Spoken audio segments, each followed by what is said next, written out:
দয়ালু চিল, দুষ্টু ঈগল আর গুলনার পরী। একটা গাছে জঙ্গলের সবথেকে চালাক পাখি গোল্ডিবাজ থাকতো, যে তার বউ মিঙ্কি চিলের সাথে থাকতো। মিঙ্কি সবসময় অন্যান্য পশু পাখিদের সাহায্য করার জন্য তৈরি থাকতো, কিন্তু এটা গোল্ডিবাজের একদম পছন্দ হতো না। তুমি একটা ঈগল হয়ে জঙ্গলে সাহায্য করো, সময় নষ্ট করে তুমি যে কি মজা পাও। শুধু আমিই নই, জঙ্গলে সবাই একে অপরকে সাহায্য করে, শুধু তুমি একা যে করে না এটা। একদিন রাতে মিঙ্কি ঘুম থেকে উঠে উড়ে যায়। তখন গোল্ডিরও চোখ খুলে আর ও তার পিছু পিছু চলে যায়। মিঙ্কি এক উঁচু পাহাড়ে গিয়ে পৌঁছায়। গুলনার পরী, আমি এসে গেছি।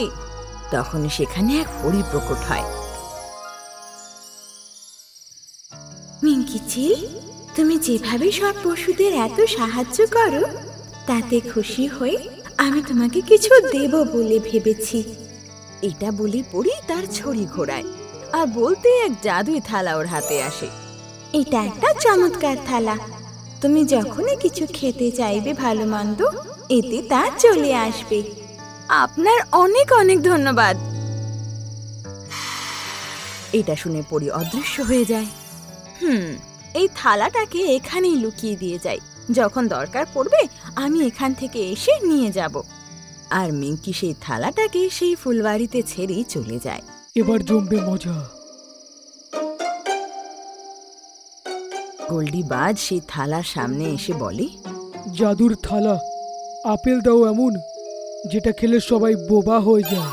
তখনই থালায় একটা আপেল চলে আসে আর গোল্ডি সেটা পায়ে নিয়ে উড়ে যায়। উড়েও মিনু পাখির বাসার কাছে যায় আর লুকিয়ে দেখতে লাগে। চিনু বাবা, আমি একটু বুলবুল মাসির ঘরে যাচ্ছি। ওদের বাসা ভেঙে গেছে, তাই আমাকে ওদের বাসা বানাতে সাহায্য করতে হবে। ঠিক আছে মা, তুমি যাও, আমি এখানেই আছি। তো মিনু পাখি সেখান থেকে উড়ে যায়। তখনই গোল্ডিবাজ গিয়ে বাসায় সেই আপেলটা ফেলে আসে। আরে, এই আপেলটা কোত্থেকে এলো? এটা তো আমার ফেভারিট। ও ওপর দিকে দেখেই তো কিছু দেখতে পায় না। ঠিক আছে, কোনো ব্যাপার না, আমার বাসা আছে, তা আমি খাবো না। চিনু ওতে ঠোঁট দিয়ে ঠুকরে ঠুকরে খেতে লাগে। আর কিছুক্ষণ পরই আমার গলায় কি ব্যথা করছে কেন? ওর গলায় ব্যথা হয় আর ওর আওয়াজ চলে যায়। তখনই মিনু চিড়িয়া ফিরে আসে। আমার সোনা মেয়ে চিনু, এখন তোর জন্য আমি খাবার আনছি, ঠিক আছে? চিনু কিছু বলতে চাইতো, কিন্তু ওর চোখ দিয়ে ঝরঝর করে জল পড়ে। এতে মিনু বুঝতে পারে যে চিনু কোনো বিপদে আছে। ওদিকে গোল্ডি আবার ফুলের বাগানে যায়। একটা মাংসর টুকরো দাও, যে খাবে সে অন্ধ হয়ে যাবে। এটা বলতেই থালাতে একটা মাংসের টুকরো চলে আসে আর গোল্ডি সেটা মুখে করে নিয়ে যায়। ও দেখে যে শিয়ালের ছেলে একা বসে আছে, তো ও সেই মাংসের টুকরো ওর সামনে ফেলে দেয়। আরে বাহ, মাংসের টুকরো, আমার তো খুব খিদে পাচ্ছিল। এটা বলতেই ও সঙ্গে সঙ্গে মাংসের টুকরো খেয়ে নেয় আর খেতেই ওর চোখের আলো চলে যায়। আরে, হঠাৎ করে অন্ধকার কি করে হয়ে গেল? আমি কিছু দেখতে পারছি না কেন? ধীরে ধীরে জঙ্গলের সব বাচ্চারা, হোক সেটা পশুর হোক বা পাখির, কেউ মুখ হয়ে গেছিল তো কেউ বধির।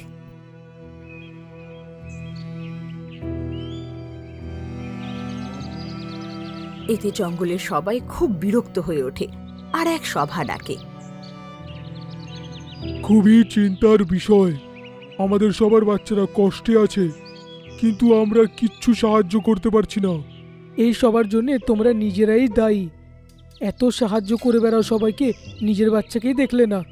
এইসব তোমাদের জন্যেই এই কারণগুলো ঘটছে। হ্যাঁ, গোল্ডি ঠিক বলছে। আমার মেয়ের সঙ্গে যখন এই ঘটনা ঘটলো, তখন তো আমি এই বুলবুলকে সাহায্য করতে গিয়েছিলাম।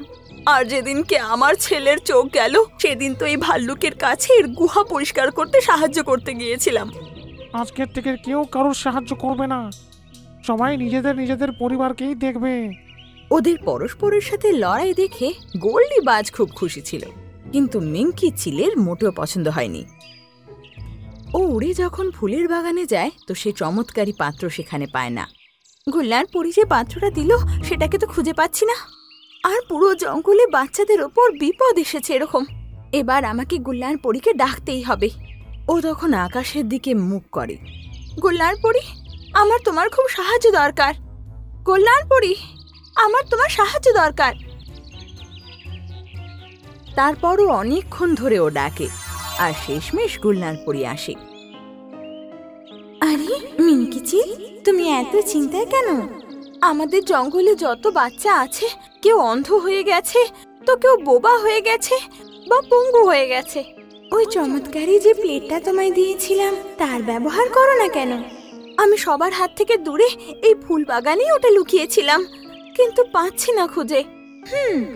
আমার মনে হয় যে থালা চুরি করেছে আর যে বাচ্চাদের অসুস্থ করছে একজনই। দাঁড়াও, তাকে এখনই নিয়ে আসছি আমি।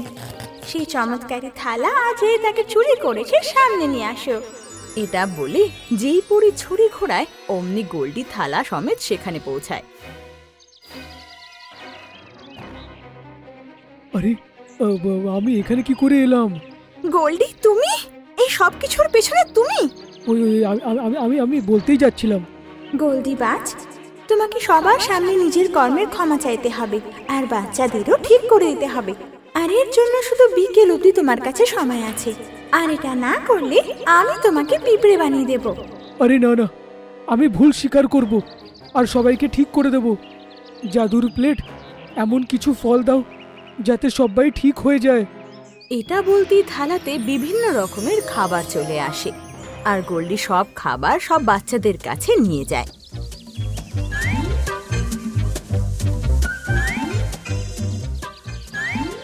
বাচ্চারা তখন সেই ফলটা খায়।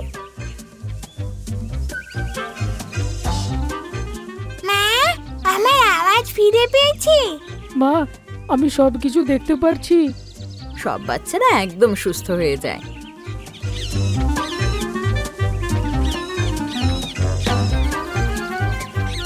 তারপর সবাই খুশি খুশি গোল্ডিবাজের বাড়ি যায়।